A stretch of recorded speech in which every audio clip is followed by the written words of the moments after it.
Hello student. हम लोग ISC class 12th की न्यूमेरिकल्स को सॉल्व कर रहे हैं। इस लेक्चर्स में हम इंटरफेरेंस ऑफ लाइट के न्यूमेरिकल्स को सॉल्व करेंगे। इससे पहले हम कुछ ज़रूरी फार्मूलों को पढ़ेंगे जो न्यूमेरिकल्स को सॉल्व करने में आपकी हेल्प करेंगे। तो यहाँ पर सबसे पहले जो प्रिंसिपल आता है वो प्रिंसिपल ऑफ सुपरपोजिशन आता है। प्रिंसिपल ऑफ सुपरपोजिशन ये बोलता है कि जब कोई भी दो या दो से अधिक वेव्स किसी मीडियम में ट्रेवल करती हैं तो जो रिजल्टेंट डिस्प्लेसमेंट होता है किसी भी पॉइंट और किसी भी समय पर, वह वेक्टर सम होता है इंडिविजुअल वेव की डिस्प्लेसमेंट का। जो रिजल्टेंट डिस्प्लेसमेंट होता है वह कैसा होता है? Vector sum of the individual wave. Vector sum of the individual wave होता है। Okay, understood. तो इस तरह से बनेगा y equal to vector y equal to vector y1 plus vector y2 plus vector y3। इस तरह से y क्या है? रिजल्टेंट डिस्प्लेसमेंट है।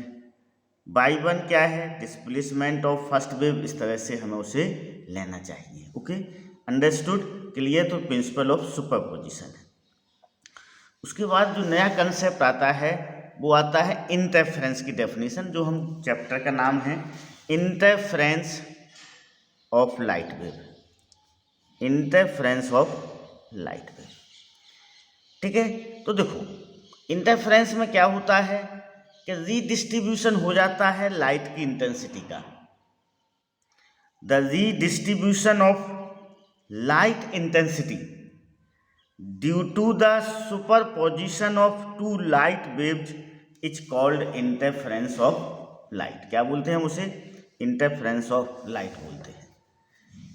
तो सुपरपोजिशन की वजह से लाइट की इंटेंसिटी का क्या होता है? रीडिस्ट्रीब्यूशन होता है। इसको हम क्या बोलते हैं? इंटरफेरेंस ऑफ लाइट बोलते हैं। The redistribution of light intensity due to the superposition of two light waves is called interference of light. क्या बोलते हैं उसे हम?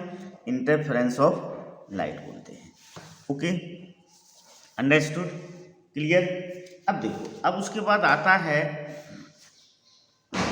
इसको इस तरह से हम समझ सकते हैं इंटरफेरेंस ऑफ लाइट को। देखो,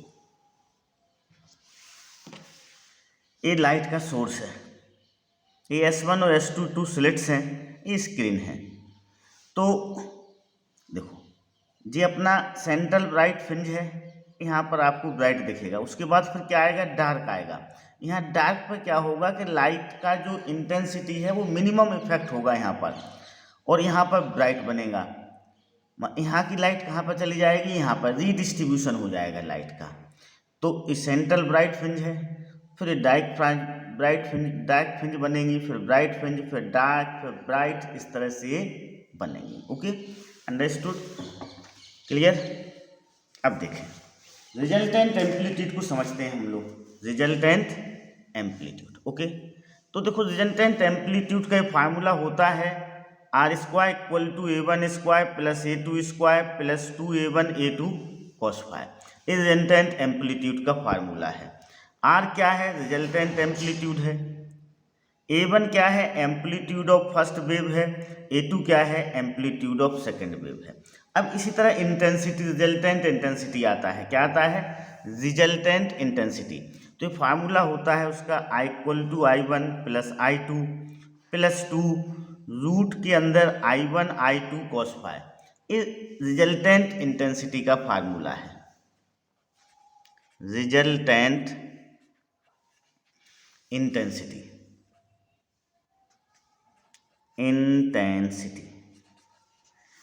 ये फार्मूला है आपका, this one.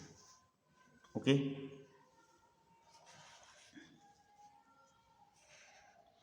I equal to I1 plus I2 plus 2 root I1 I2 cos phi.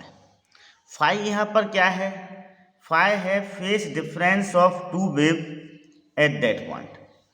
Phi क्या है, phase difference of two wave at that point. I क्या है, रिजल्टेंट इंटेंसिटी है। I1 क्या है, इंटेंसिटी ऑफ फर्स्ट वेव है।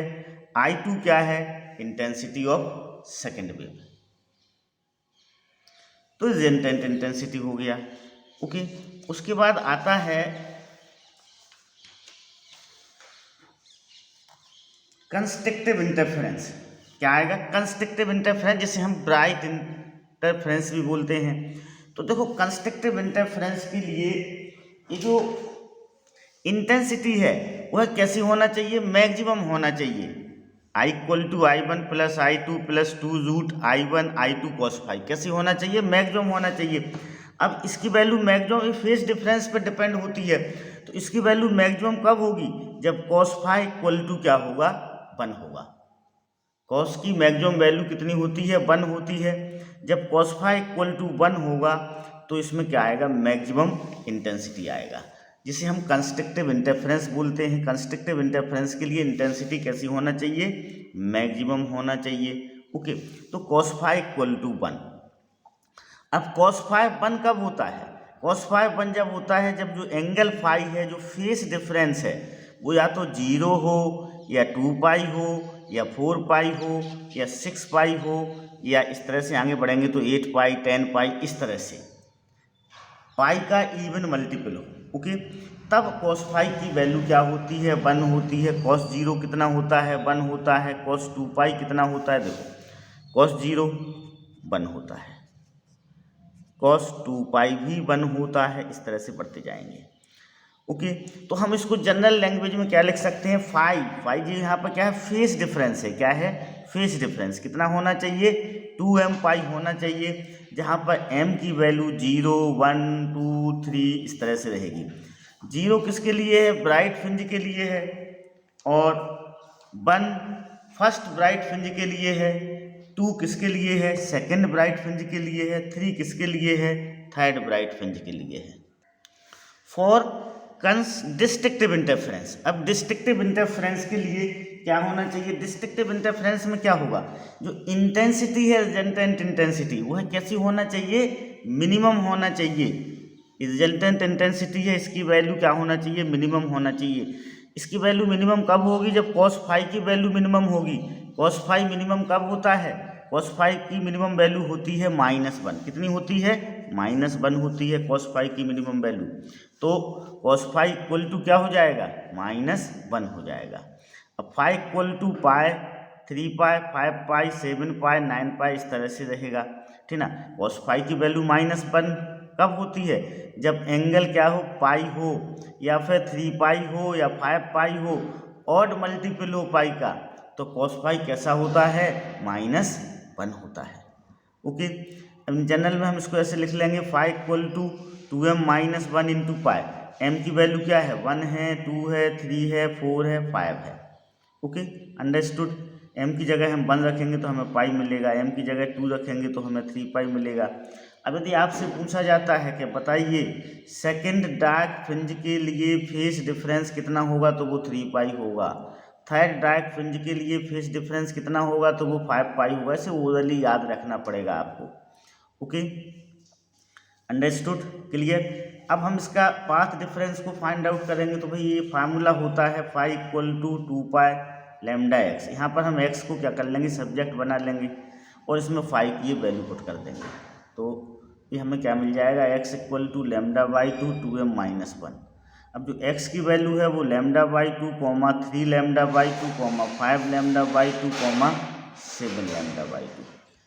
Okay, understood, clear. अब आपसे यदि पूछते हैं, एग्जाम में क्वेश्चन आता है, ऑब्जेक्टिव क्वेश्चन आता है, 1 मार्क्स का कोई क्वेश्चन आता है, या कोई न्यूमेरिकल आता है, आपसे पूछते हैं कि बताइए सेकेंड डार्क फ्रिंज के लिए पाथ डिफरेंस क्या होगा, तो वो 3 λ/2 होगा। थर्ड डार्क फ्रिंज के लिए पाथ डिफरेंस क्या होगा, तो 5 λ/2 होगा। ओके, सीधी बात है। यदि हमें पाथ फेस डिफरेंस क्या होगा, 5 पाई होगा। अब हमें पाथ डिफरेंस निकालना है थर्ड डार्क फ्रिंजेस के लिए, तो हम पाई की जगह क्या रख देंगे, λ/2 रख देंगे, तो वो 5 λ/2 आ जाएगा। Okay, understood clear. तो उसे इस तरह से हमें समझना चाहिए। अब हम देखेंगे कि मैक्सिमम इंटेंसिटी क्या होगी। मैक्सिमम इंटेंसिटी का फार्मूला को समझेंगे। देखो, तो इंटेंसिटी का जो फार्मूला होता है resultant intensity I = I1 + I2 + 2 √I1 I2 cos phi होता है। अब आपको पता है, अब I मैक्सिमम है तो cos phi की वैल्यू क्या होना चाहिए, 1 होना चाहिए। तो I मैक्सिमम क्या हो जाएगा, I1 + I2 + 2 √I1 I2। अब ए बन जाएगा आपका √I1 + √I2 का होल स्क्वायर, ए I मैक्सिमम हो जाएगा। ठीक है ना। अब आपको ये भी पता है कि I1 = क्या होता है, डायरेक्टली प्रोपोर्शनल होता है। जो I होता है वो डायरेक्टली प्रोपोर्शनल होता है एम्पलीट्यूड के स्क्वायर के। जो इंटेंसिटी होती है वो है एम्पलीट्यूड के स्क्वायर के डायरेक्टली प्रोपोर्शनल होती है। तो I1 = हो जाएगा K1²। इसी तरह I2 = हो जाएगा Ka2²। I2 = कितना हो जाएगा, Ka2² हो जाएगा। ठीक है ना। इस तरह से कैसा होता है, इंटेंसिटी एम्पलीट्यूड के स्क्वायर के डायरेक्टली प्रोपोर्शनल होती है। तो I मैक्सिमम का एक फार्मूला ये भी बनेगा कि A1 + A2 का होल स्क्वायर। अब I मिनिमम लेते हैं हम, तो I मिनिमम के लिए cos phi क्या होना चाहिए, -1 होना चाहिए। क्या होना चाहिए, -1 होना चाहिए। तो I मिनिमम में इधर एक क्या आ जाएगा, माइनस आ जाएगा, √I1 - √I2 का होल स्क्वायर हो जाएगा। इसी तरह यदि हम उसे एम्पलीट्यूड के फॉर्म में लेते हैं तो I मिनिमम का फार्मूला बनेगा एम्पलीट्यूड के फॉर्म में कि A1 - A2 का होल स्क्वायर। अब हमें ratio I maximum upon I minimum ये हो जाएगा A1 + A2 का whole square upon A1 - A2 का होल स्क्वायर, या फिर I max upon I minimum = √I1 + √I2 का whole square upon √I1 - √I2 का होल स्क्वायर। ओके, तो ये दो फार्मूले बनेंगे आपके। अंडरस्टूड। अब देखो, यहाँ पर जो इंटेंसिटी ऑफ लाइट होती है वो स्लिट विड्थ के डायरेक्टली प्रोपोर्शनल होती है। स्लिट की जो विड्थ होती है उसके डायरेक्टली प्रोपोर्शनल होती है। ठीक है, स्लिट विड्थ के डायरेक्टली प्रोपोर्शनल होती है। ओके, यहाँ पर ए है, देखो स्लिट, इसकी विड्थ के डायरेक्टली प्रोपोर्शनल होती है इंटेंसिटी। ओके, ये दो स्लिट हैं S1 और S2, तो इसकी विड्थ के डायरेक्टली प्रोपोर्शनल होती हैं। तो देखो, intensity of light from slit is proportional to the width of the slit, that is I is directly proportional to width. तो ये फार्मूला बन जाएगा I1 upon I2 = A1² upon A2² = W1/W2। W1 क्या है, फर्स्ट स्लिट की width है। W2 क्या है, सेकंड स्लिट की विड्थ है। Okay, understood, clear. अब देखो, इसका जो डायग्राम होता है ये है अपना सेटअप, डबल स्लिट एक्सपेरिमेंट का ये सेटअप है। ठीक है ना। देखो, S1 और S2 के बीच के डिस्टेंस को हम क्या बोलते हैं, स्मॉल d बोलते हैं। और स्लिट से लेके स्क्रीन तक का डिस्टेंस क्या होता है, कैपिटल D होता है। ये जो O दिख रहा है वो सेंट्रल ब्राइट फ्रिंज है। क्या है, सेंट्रल ब्राइट फ्रिंज है। यहाँ पर फिर डार्क ब्राइट फ्रिंज बनेंगे, फिर फर्स्ट ब्राइट फ्रिंज बनेंगे, इस तरह से बनेंगे उसको। देखो, तो इस तरह से हम उसे समझेंगे। सब फ्रिंज विड्थ पे आते हैं हम। सबसे पहले किस पे आते हैं, फ्रिंज विड्थ पे। तो जो फ्रिंज विड्थ होती है वह क्या होती है, देखो फ्रिंज विड्थ पर आते हैं। फ्रिंज विड्थ होती है distance between two consecutive bright fringe. दो कंजिक्यूटिव ब्राइट फ्रिंज के बीच की डिस्टेंस को हम फ्रिंज विड्थ बोल सकते हैं, या फिर टू कंजिक्यूटिव डार्क फ्रिंज के बीच की डिस्टेंस को भी हम क्या बोल सकते हैं, फ्रिंज विड्थ बोल सकते हैं। ओके, तो इसका जो फार्मूला होता है, फ्रिंज विड्थ का फार्मूला होता है, बीटा से नोट करते हैं उसे, बीटा = होता है d λ/d। जो कैपिटल डी है वो distance between screen and slate है, स्लेट और स्क्रीन के बीच का डिस्टेंस है। स्मॉल डी क्या है, डिस्टेंस बिटवीन टू स्लेट है, डिस्टेंस बिटवीन टू स्लेट है। Okay, understood. तो फ्रिंज विड्थ होता है, फ्रिंज विड्थ होता है दो कंजिक्यूटिव ब्राइट फ्रिंज के बीच का डिस्टेंस, और या फिर दो कंजिक्यूटिव डार्क फ्रिंज के बीच का डिस्टेंस होता है। Okay, understood, clear. अब हम आते हैं position of bright fringes. Position of bright fringes, bright fringe की पोजीशन क्या होती है? पोजीशन से मतलब है सेंट्रल ब्राइट फ्रिंज से कितने डिस्टेंस पर कौन सा ब्राइट फ्रिंज आएगा। तो इसका ही फार्मूला होता है XM = M D lambda upon D, या इसे अपन बोल सकते हैं M बीटा। बीटा क्या है, फ्रिंज विड्थ है। ओके, तो XM यहाँ पर क्या है, position of mth bright fringe with respect to the central bright fringe, मतलब कितनी डिस्टेंस पर है वो सेंट्रल ब्राइट फ्रिंज से कितने डिस्टेंस पर है। अब हमें पता करना है कि भैया फर्स्ट ब्राइट फ्रिंज की पोजीशन क्या होगी, मतलब वो है सेंट्रल ब्राइट फ्रिंज से कितने डिस्टेंस पर होगा। तो हम m की जगह क्या रखेंगे, 1 रखेंगे इस फार्मूले में, इस वाले फार्मूले में हम m की जगह क्या रखेंगे, 1 रखेंगे। तो हमें मिल जाएगा D लैम्डा अपॉन D। अब हम ये पता करें कि भैया सेकंड ब्राइट फ्रिंज की पोजीशन क्या होगी, जिसका मीनिंग है कि सेकंड ब्राइट फ्रिंज का सेंट्रल ब्राइट फ्रिंज से कितना डिस्टेंस होगा। तो m की जगह हम 2 रखेंगे, तो वो क्या आ जाएगा, 2 लैम्डा D अपॉन D। ये क्या है, आपका बीटा है, ये क्या होगा आपका 2 बीटा होगा। x3 निकालेंगे हम, थर्ड ब्राइट फ्रिंज की सेंट्रल ब्राइट फ्रिंज से क्या डिस्टेंस होगी, तो वो 3D लैम्डा अपॉन D या 3 बीटा बोल सकते हैं उसे। Okay, understood. तो उसे इस तरह से समझना चाहिए, क्लियर। अब आता है डार्क ब्राइट फ्रिंज की पोजीशन, इसकी आती है डार्क ब्राइट फ्रिंज की पोजीशन क्या होगी। तो position of dark bright fringe meaning वही है कि वह first dark bright fringe central bright fringe से कितने दूरी पर होगा। तो ये होती है उसका पोजीशन का formula XM = 2m-1 lambda D upon D, या उसे हम ऐसे लिख सकते हैं, देखो इस 2 को हम इधर लाएं। ओके, यहाँ पर लाते हैं ये वाला 2, ठीक ना। तो ये ऐसा हो जाएगा 2m-1 upon 2 lambda D upon D। ये लैम्डा D अपॉन D क्या है, फ्रिंज विड्थ है, क्या है, फ्रिंज विड्थ है। ओके, तो 2m-1 upon 2 into fringe width बोल सकते हैं उसे, क्लियर। तो अब हम यहाँ पर m की जगह हम 1 रखेंगे तो हमें फर्स्ट डार्क फ्रिंज की पोजीशन मिलेगी, m की जगह हम 2 रखेंगे तो हमें थर्ड डार्क फ्रिंज की पोजीशन मिलेगी। तो देखो x1 क्या होगा, x1 = होगा लैम्डा D अपॉन 2D, मतलब position of first dark fringe कितना हो जाएगा, β/2 होगा। β फ्रिंज विड्थ का आधा होगा डिस्टेंस पर सेंट्रल ब्राइट फ्रिंज से। Position of second dark fringe क्या होगा, तो ये हो जाएगा आपका 3/2 बीटा, कितना होगा, 3/2 बीटा होगा। 3 लैम्डा D अपॉन 2D, तो 3/2। अब x3 निकालेंगे हम, तो x3 जो निकलेगा वो 5/2 बीटा होगा।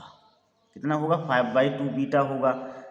5/2 बीटा की वैल्यू यदि हम रखते हैं तो लैम्डा D अपॉन D हो जाएगा। इस तरह से हमें उसे क्या करना चाहिए, समझना चाहिए। Okay, understood, clear. तो कुछ इस तरह से डार्क और ब्राइट फ्रिंज बनती है। जो ब्लैक वाली दिख रही है डार्क फ्रिंज है, ये अंदर जो व्हाइट दिख रहा है क्या है, ब्राइट फ्रिंज है। तो दो कंजुक्यूटिव डार्क फ्रिंज के बीच की दूरी क्या होगी, फ्रिंज विड्थ होगी, या फिर दो कंजुक्यूटिव ब्राइट फ्रिंज के बीच का डिस्टेंस क्या होगा, फ्रिंज विड्थ होगा। Okay, understood. अब हम न्यूमेरिकल्स की ओर बढ़ते हैं। सबसे पहले न्यूमेरिकल्स को हम देखते हैं, ठीक है। फर्स्ट न्यूमेरिकल्स है, 2 waves of equal frequency have their amplitude in the ratio of 3:5. They are superimposed on each other. Calculate the ratio of maximum and minimum intensities of the resultant wave. यहाँ पर दो wave के amplitude का ratio दिया हुआ है जो कि 3:5 दिया हुआ है, और इंटेंसिटी मैक्सिमम और मिनिमम इंटेंसिटी का रेशो उन्होंने पूछा है। तो देखो इसको हम ये फार्मूला होता है I maximum upon I minimum, हम पहले पढ़ चुके हैं, A1 + A2 का whole square upon A1 - A2 का होल स्क्वायर। अब A1:A2 का जो रेशो है वो 3:5 है, तो A1 को हम क्या ले लेंगे 3x ले लेंगे, A2 को क्या ले लेंगे 5x ले लेंगे। ये वैल्यू हम इसमें पुट कर देंगे, वैल्यू पुट करेंगे तो ये 3x + 5x का होल स्क्वायर, 3x - 5x का होल स्क्वायर, इस 64x² अपॉन 4x का होल स्क्वायर, 16/1, तो 16:1 अपना क्या हो जाएगा, फाइनल आंसर हो जाएगा। अब हम आते हैं सेकेंड न्यूमेरिकल की ओर। 2 coherent light source whose intensity ratio is 81:1 produce interference fringes. Calculate the ratio of intensities of maxima and minima in the fringe system. तो इसमें भी उसने मैक्सिमा से मतलब है मैक्सिमम इंटेंसिटी, मिनिमा से मतलब है मिनिमम इंटेंसिटी, और हमें क्या दिया हुआ है कुछ इंटेंसिटी रेशो, लाइट का इंटेंसिटी रेशो दिया हुआ है, वेव का इंटेंसिटी रेशो दिया हुआ है। तो इसमें हम इस फार्मूले का यूज करेंगे I max upon I minimum equal to √I1 + √I2 का whole square upon √I1 - √I2 का होल स्क्वायर। फार्मूला हम पहले पढ़ चुके हैं। तो I1:I2 क्या हो जाएगा 81:1, I1 = 81x, I2 = x की वैल्यू हम इसमें पुट करके सिंप्लीफाई करेंगे तो हमें इसका जो आंसर मिलेगा वो 25/16 आ जाएगा इसका रेशो। ओके, अंडरस्टूड के लिए। नाउ थर्ड क्या कह रहा है, the 2 slit in Young double slit experiment have width in the ratio 9:4, find the ratio of light intensities at maxima and minima in the interference pattern. तो third की ओर बढ़ते हैं। देखो यहाँ पर 2 slit in Young double slit experiment, width का ratio दिया हुआ, स्लिट के विड्थ का रेशो दिया हुआ है। Find the ratio of light intensity at maxima minima. Slit जो इंटेंसिटी होती है वो डायरेक्टली प्रोपोर्शनल टू क्या होती है, विड्थ ऑफ स्लिट होती है। I is directly proportional to width of slit. Okay, तो I1/I2 इक्वल टू क्या हो जाएगा, A1² upon A2² equal to W1/W2। अब W1 को हम 9x ले लें, क्या ले लें 9x ले लें। क्यों ले लें, क्योंकि 9:4 का रेशो दिया हुआ है, W2 को 4x ले लें। तो A1/A2 क्या हो जाएगा 9x/4x, 9/4, A1/A2 हो जाएगा 3/2। इसमें हम वैल्यू पुट करके सिंप्लीफाई करेंगे तो अपना क्या आ जाएगा, आंसर आ जाएगा। Okay, understood, clear. तो आंसर कितना आएगा 9:1 आंसर आ जाएगा। Okay, understood. Now next question number 4, the intensity ratio of maxima and minima in an interference pattern 4:1। मतलब आई मैक्स अपॉन आई मिनिमम का जो रेशो दिया हुआ है वो 4:1 है।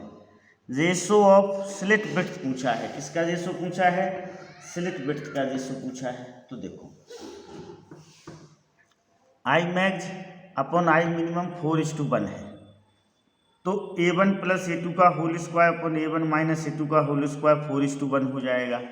Okay, A1 + A2 upon A1 - A2 क्या हो जाएगा 2/1 हो जाएगा। इसको सिंप्लीफाई करेंगे तो A1/A2 इक्वल टू क्या आ जाएगा 3 आ जाएगा। अब आपको पता है W1/W2 क्या होता है, A1² अपॉन A2², तो 3² अपॉन 1², तो 9:1 क्या हो जाएगा, अपना फाइनल आंसर हो जाएगा। Okay, understood, clear.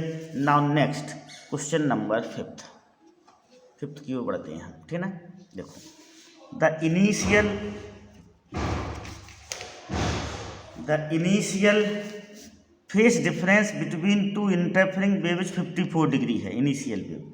When these waves reach a point on a screen, a path difference of 1.5 lambda is introduce between them, what is the total phase difference. Total phase difference क्या होगा, initial phase difference plus इसके द्वारा बना हुआ phase difference.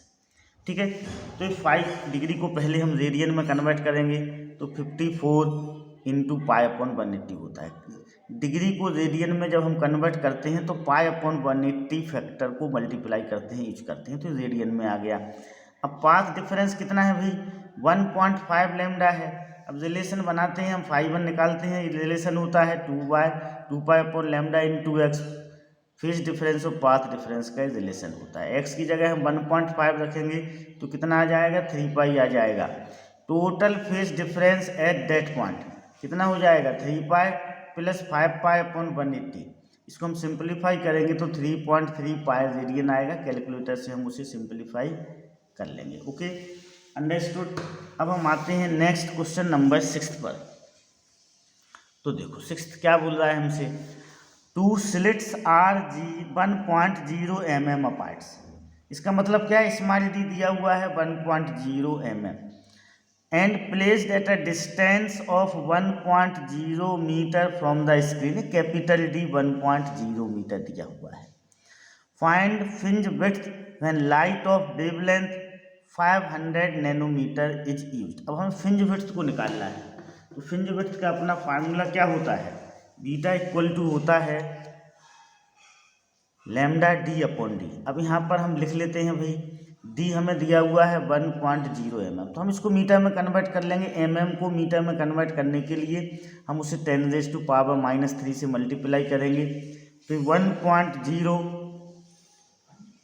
Into 10⁻³ metre हो जाएगा। D equal to 1.0 meter दिया हुआ है, लैम्डा दिया हुआ है 500 नैनोमीटर, तो 500 इंटू 10⁻⁹ मीटर होगा। तो बीटा इक्वल टू हो जाएगा, बीटा का फार्मूला होता है लैम्डा डी अपॉन डी। तो beta equal to 500 into 10⁻⁻ into 1.0 upon 1.0 into 10⁻⁻3। तो बीटा इसको हम सिंप्लीफाई करेंगे तो 5 इंटू 10⁻⁴ मीटर हो जाएगा। Okay, understood. आप अपने आंसर को मीटर में ही निकालें। यदि वो स्पेशली बोलता है कि mm में फाइंड आउट करिएगा तो आप फिर उसे mm में फाइंड आउट करेंगे। कैसे, देखो ये हो जाएगा आपका 0.5 इंटू 10⁻⁻3। तो बीटा क्या हो जाएगा, 0. मीटर में है तो ये mm में आ जाएगा, 0.5 mm। ओके, अब उसने आगे क्या बोला है, आगे क्वेश्चन में बोला है what would be the fringe width if the separation between the slit is half. मतलब स्मॉल डी को आधा कर दिया जाए तो distance of the screen from the slit को डबल कर दिया जाए, तो उसे इस तरह से समझिएगा। देखो beta D dash, small D dash ये हो जाएगा, डी डैश है स्लिट के बीच का डिस्टेंस d/2 हो गया, स्क्रीन और स्लिट का डिस्टेंस 2d हो गया। तो देखो बीटा डैश इक्वल टू कितना हो जाएगा, lambda D dash upon D dash. तो लैम्डा डी डैश क्या है, 2d है, ये डी डैश d/2 है। तो बीटा डैश का फार्मूला हो जाएगा 4 into lambda D upon D. Okay, simplify करेंगे तो 20 इंटू 10⁻⁻⁴ मीटर आएगा और 2 mm हो जाएगा। क्या हो जाएगा, 2 mm में निकालना हो तो mm में भी निकाल सकते हैं। नाउ नेक्स्ट क्वेश्चन नंबर 7 की ओर बढ़ते हैं हम। A beam of monochromatic light of wavelength 500 nanometer falls on 2 parallel slit. The distance between the slit is 0.15 mm. Determine the width of the interference fringes on a screen placed at a distance of 1.5 meter from the slit. Okay, देखो wavelength क्या दिया हुआ, monochromatic. Monochromatic मतलब है single colour का, mono मतलब single, chromatic मतलब colour. Okay, 500 nanometer falls, तो लैम्डा दिया हुआ है। Okay, distance between the slit small D 0.15 mm दिया हुआ है। Determine the width of the interference fringes, मतलब फ्रिंज विड्थ पूछा है उसने। On a screen placed at a distance 1.5 meter, मतलब कैपिटल डी कितना दिया हुआ है, 1.5 मीटर दिया हुआ है। तो लैम्डा हमें 500 नैनोमीटर दिया हुआ है, इसे हम मीटर में कन्वर्ट कर लेंगे, नैनो हटेगा तो 10⁻⁻⁹ से मल्टीप्लाई होगा। ये 0.15 मिलीमीटर दिया हुआ है, एम हटेगा तो स्मॉल एम है 10⁻⁻³ से मल्टीप्लाई होगा, डी मीटर में दिया हुआ है। बीटा को हम वैल्यू पुट करके फाइंड आउट कर लेंगे, ठीक ना। वैल्यू रखेंगे, सिंप्लीफाई करेंगे तो बीटा 5 × 10⁻⁻³ मीटर आ जाएगा। Okay, understood, clear. Now question number 8th, a double slit is illuminated by light of wavelength 6000 angstrom. Angstrom हटता है तो 10⁻⁻10, 1 एंगस्ट्रॉम इक्वल टू होता है 10⁻⁻10 meter. Slits are 0.1 centimeter apart, small D दिया हुआ है। स्किन इज प्लेस 1 मीटर भी, capital D दिया हुआ है। Find the angular position of the 10th maximum, 10th maximum की एंगुलर पोजीशन उसने पूछा है आपसे। ओके, तो इसको हम फार्मूले में बताना भूल गए थे। जो angular position of the mth bright fringe है वो θm होगा m × λ/d। तो देखो यहाँ पर हम कुछ फार्मूले को आप लोगों को समझाते हैं। एक तो देखो कैसे समझेंगे हम उसे। सबसे पहले हम एंगुलर फ्रिंज विड्थ को समझते हैं।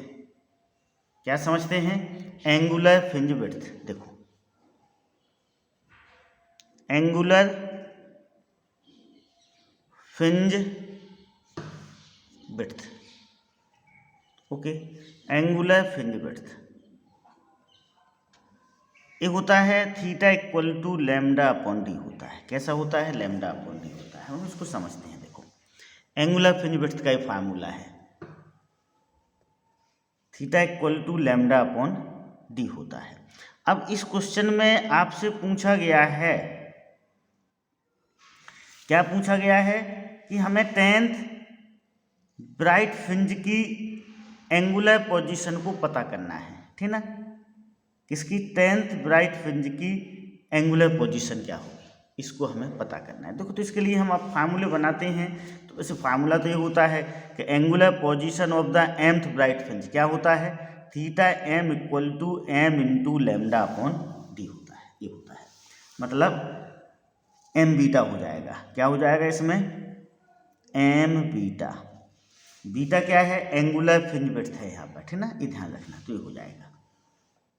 अब इसमें हमें क्या क्या दिया हुआ है इस क्वेश्चन में? देखो लैम्डा दिया हुआ है 6000 एंगस्ट्रॉम, उसे हमने मीटर में कन्वर्ट कर लिया। डी कितना दिया हुआ है? 0.1 सेंटीमीटर, इसे भी हम मीटर में कन्वर्ट करेंगे। कैपिटल डी 1 मीटर दिया हुआ है। इस वैल्यू को हम इसमें पुट कर देंगे तो हमारा आंसर किस में आ जाएगा? रेडियन में आ जाएगा। 10 एम की जगह हम 10 रखेंगे। क्यों रखेंगे 10? क्योंकि उसने 10th ब्राइट फ्रिंज की एंगुलर पोजीशन पूछी है। इस 6000 × 10⁻⁻10 हो जाएगा। ये वैल्यू रखेंगे तो सिंपल हो जाएगा। ओके, अब उसने ये पूछा है आपसे कि सेपरेशन बिटवीन 2 एडजेसेंट मिनिमा पूछा है क्वेश्चन में, तो वो फ्रिंज विड्थ होगा, ठीक ना। तो बीटा = λ/d का यूज करके हम निकाल लेंगे 6 × 10⁻⁻4 मीटर हो जाएगा। तो ये तो क्वेश्चन हो गया। अब यदि हमें एंगुलर पोजीशन के लिए फार्मूला बनाना है तो हम इस तरह से बनाएंगे। देखो एंगुलर पोजीशन के लिए फार्मूला, उसको समझिएगा। ये 2 स्लिट हैं, ये S1 है, ये S2 है। ये उनके बीच का डिस्टेंस कितना है? स्मॉल डी है, आपको पता है। ये डिस्टेंस कितना है? कैपिटल डी है। अब इसमें हम इस फार्मूले का यूज करेंगे। देखो कौन से फार्मूले का यूज करेंगे? एंगल = आर्क/रेडियस। तो इस डिस्टेंस को हम क्या लेंगे? आर्क लेंगे, और इस डिस्टेंस को हम क्या लेंगे? रेडियस लेंगे। अब यदि हम एंगुलर पोजीशन निकालना चाहते हैं ब्राइट फ्रिंज की, तो हमें ब्राइट फ्रिंज की ये पोजीशन पता है, क्या होती है? m λ/d/d होता है। तो ये आर्क हो जाएगा, रेडियस d हो जाएगा। इसमें हम पुट करेंगे तो m × λ/d/d, तो ये m λ/d आ जाएगा। इसी तरह हम यदि हम उसकी पोजीशन निकालें, किसकी? Angular position of dark fringe की, तो वो आएगा 2m - 1/2 λ/d आ जाएगा। सेम इसी मेथड से। Okay, understood, clear. अब हम बढ़ते हैं नेक्स्ट क्वेश्चन की ओर। Question number 9. In young double slit experiment, the slit are separated by 0.24 mm. The screen is 1.2 meter away from the slit. The fringe width 0.3 centimeter. Find the wavelength of light reach. Okay, यहाँ पर small D दिया हुआ है, capital D दिया हुआ है, beta दिया हुआ है, लैम्डा पूछा है. Okay, understood. Small D mm में दिया हुआ है, उसे हमने मीटर में कन्वर्ट किया. बीटा सेंटीमीटर में दिया हुआ है, उसे हमने मीटर में कन्वर्ट किया. लैम्डा फाइंड आउट करना है. तो बीटा का फार्मूला होता है लैम्डा डी अपॉन डी. तो लैम्डा इक्वल टू हो जाएगा beta D upon D. Okay, तो लैम्डा इक्वल टू हो जाएगा, लैम्डा बीटा की वैल्यू रखी, ए डी की वैल्यू रखी, ए कैपिटल डी की वैल्यू रखी. इसको हम सिंप्लीफाई करेंगे तो आएगा 6 × 10⁻⁻7 मीटर. इसको इंग्लिश हो जाएगा 6 × 10⁻⁻10 × 1000 तो 6000 देंगे. आप अपने आंसर को बोर्ड एग्जाम में यहाँ पर भी छोड़ सकते हैं. अब यदि ऑब्जेक्टिव क्वेश्चन होगा तो जिसमें भी पूछा जाएगा उसमें कन्वर्ट करना पड़ेगा. Okay, now question number 10. Next question की ओर बढ़ते हैं. ओके, देखो क्या कह रहा है क्वेश्चन नंबर 10. देखो, in Young experiment what will be the phase difference and path difference between the light wave reaching the third bright fringe. इसको हम पढ़ चुके हैं. देखो, फेस डिफरेंस क्या होगा थर्ड ब्राइट फ्रिंज में 6 पाई होगा. कितना होगा? 6 पाई होगा. ओके, क्योंकि देखो सेंट्रल ब्राइट फ्रिंज के लिए 0 होता है, फर्स्ट ब्राइट फ्रिंज के लिए 2 पाई होता है, सेकंड ब्राइट फ्रिंज के लिए 4 पाई होता है, थर्ड ब्राइट फ्रिंज के लिए 6 पाई होता है. ठीक ना. पाथ डिफरेंस भी पूछा है, तो पाथ डिफरेंस क्या होगा? m lambda 3 lambda. लैम्डा की वैल्यू 6000 है तो वो 18000 एंगस्ट्रॉम हो जाएगी. अब डार्क फ्रिंज के बारे में भी पूछा है, द थर्ड डार्क फ्रिंज. तो भाई फर्स्ट डार्क फ्रिंज के लिए फेस डिफरेंस पाई होता है, सेकंड डार्क फ्रिंज के लिए 3 पाई होता है, थर्ड डार्क फ्रिंज के लिए कितना होगा? 5 पाई होगा. Okay, clear. तो इसको इस तरह से हम सॉल्व करेंगे, उसको हम समझते हैं. देखो, हमें ये दिया हुआ है कितना? लैम्डा दिया था 6000 एंगस्ट्रॉम. अब phase difference for bright fringe कितना होता है? 5 = 2m पाई होता है. यहाँ पर m की वैल्यू 3 होगी तो 6 पाई हो जाएगा. पाथ डिफरेंस कितना होता है? m लैम्डा होता है. यहाँ पर हम 3 × 6000, m की जगह 3 पुट करेंगे क्योंकि थर्ड के लिए पूछा है उसने. लैम्डा 6000 है तो ये हो जाएगा. अब हम डार्क फ्रिंज पे आते हैं. तो डार्क फ्रिंज के लिए फाई कितना होता है? 2m - 1 × पाई होता है. m की जगह 3 रखेंगे तो 5 पाई हो जाएगा. ओके, अब यदि आपको पाथ डिफरेंस का फार्मूला नहीं पता तो आप इस फार्मूले का यूज करके फाइंड आउट कर सकते हो. 5 = 2 पाई अपॉन लैम्डा × x. तो x क्या हो जाएगा? लैम्डा अपॉन 2 पाई × 5. लैम्डा की वैल्यू रखेंगे, 2 पाई की वैल्यू रखेंगे, सिंप्लीफाई करेंगे तो 15000 एंगस्ट्रॉम आ जाएगा. या फिर फार्मूले का यूज कर लेंगे हम. x = 2m - 1 λ/2 होता है. m की जगह हम 3 रखेंगे तो ये 15000 एंगस्ट्रॉम आ जाएगा. Okay, understood. Now next question number 11. The two slit in young double slit experiment are separated by distance 0.03 centimeter. When light of wavelength 5000 angstrom falls on the slit, an interference pattern is produced on a screen 1.5 meter away. Find the distance of fourth bright fringe from the central magnum. Fourth bright fringe की distance पूछी है, मतलब 4 beta हो जाएगा. कितना हो जाएगा? 4 beta. Okay, तो हम इसको करते हैं. डी दिया 0.03 सेंटीमीटर, मीटर में कन्वर्ट किया. लैम्डा को भी मीटर में कन्वर्ट किया, कैपिटल डी मीटर में ही दिया हुआ है. Distance of both fourth bright fringes x4 क्या हो जाएगा? 4 लैम्डा डी अपॉन डी हो जाएगा. वैल्यू को पुट करेंगे, सिंप्लीफाई करेंगे तो हमारा आंसर आ जाएगा. Okay, understood, clear. आंसर आएगा 10⁻⁻2 मीटर आ जाएगा. This is our answer. Okay, now next question number 12 की ओर बढ़ते हैं हम लोग.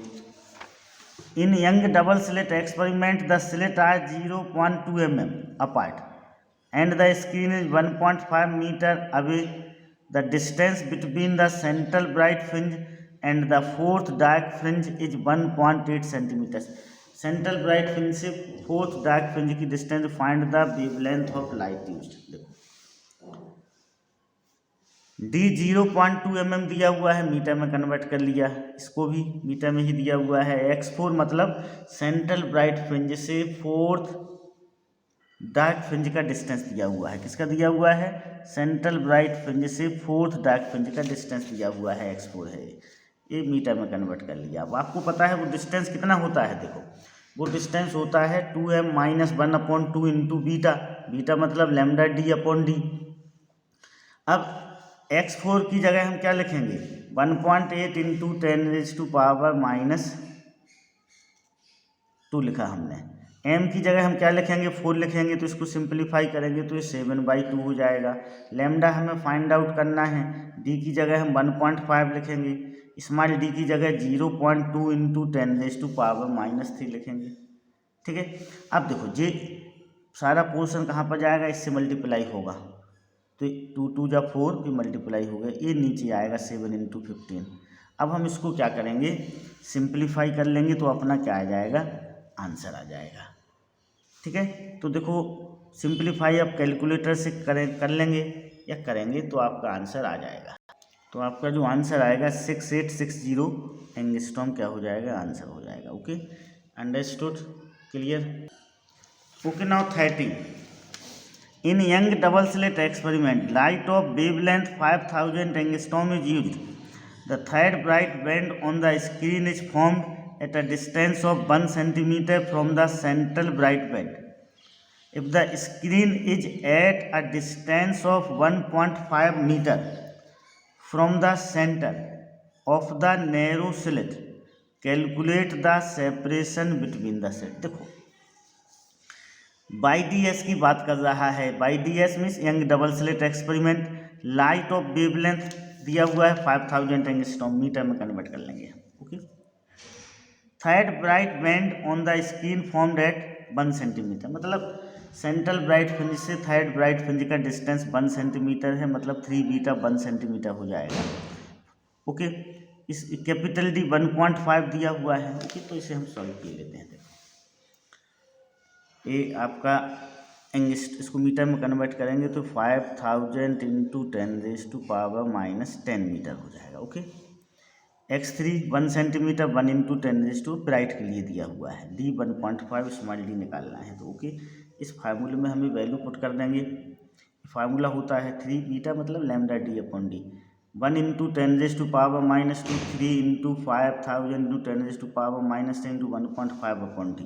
ओके, तो आपका d हो जाएगा दिस वन, इसे हम सिंप्लीफाई करेंगे तो ये आ जाएगा 22.5 इंटू 10⁻5। एक आंसर आपका ये भी हो सकता है, और सिंप्लीफाई करेंगे तो mm में आ जाएगा। Okay, understood, clear.